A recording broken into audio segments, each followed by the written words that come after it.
Dear Grandma, I know you might be looking down on me right now, not approving of the things that I have done, but know that I will always love you. And the words etched on my back for eternity remind me of you.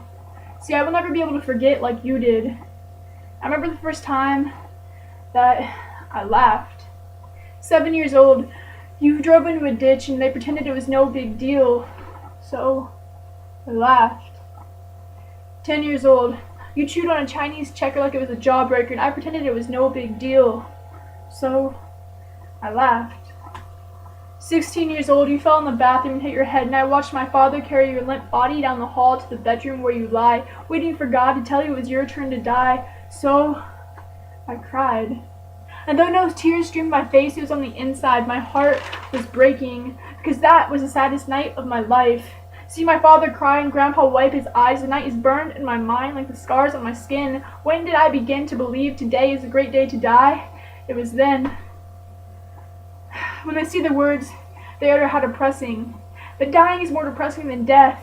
I would rather embrace death 20 times than spend a week dying. I remember the night my father called after school to tell me it was your last day.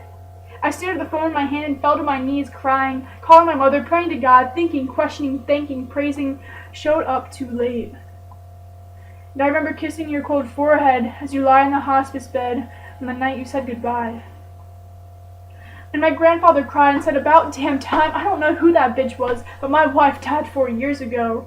Same body, but you were a child in the mind who couldn't speak, couldn't walk, you couldn't tell who you were. You had 55 years of marriage, you didn't know him at all.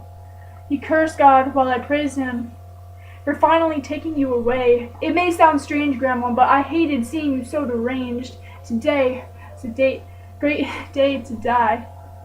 And there's a cross on my back, not to remind me of Jesus, who had 1, 2, 3 nails so that we could be forgiven. It's a nice story, but I do not believe everything that I read, even if I want to. The cross signifies God. Be he black or white, human or animal, he can be a damn star for all I care. I know there is a higher being there. I felt him in my heart, and I have seen him work miracles. And the miracle I thank him for is taking your pain away.